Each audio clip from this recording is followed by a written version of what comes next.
Our story begins in a landscape of total devastation and despair. We see the aftermath of an arduous battle that left nothing but destruction in its wake.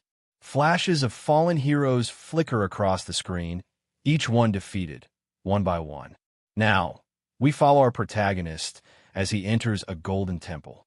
Inside the main hall, he faces a terrifying sight: colossal enemies clad in celestial armor, looking anything but friendly. As the enemies ready themselves for battle, our main character, draws his signature weapon. The moment the enemies sense the danger, they're already being torn apart by the slash of his scythe.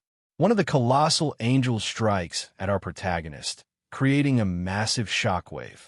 But, like a true pro, he evades the area, flanking the angel. He invokes his death insignia skill and lands a direct hit right in the angel's face. He knows that by combining his skill with a weak point, he triggers a critical hit, dealing 100% additional damage. Surrounded by the remaining angels, our protagonist sees no other choice and activates the skill Deadly Night, snuffing out all light in the room. In total darkness, he mows down his enemies. Despite killing dozens, even more appear, overwhelming our hero with elemental fire and ice attacks. To escape being suffocated, he buffs his speed, making the enemies miss their marks.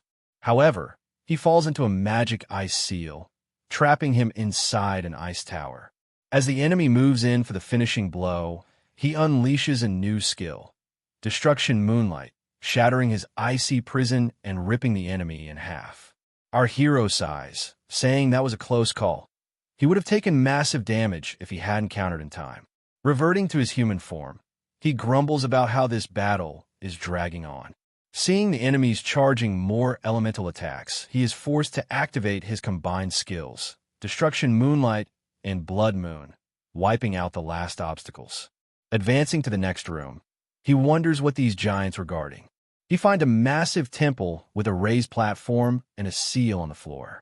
Upon activating it, he discovers the requirements for the boss room: a minimum of 5 players. Since the system confirms only 1 player is present, a warning flashes.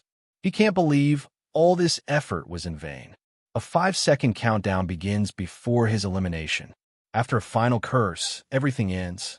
But even in death, his temporal reversion rune activates. It will take him back to the very beginning of the game. This is his final use. The rune self-destructs immediately after. And so begins the 100th regression of our max-level player.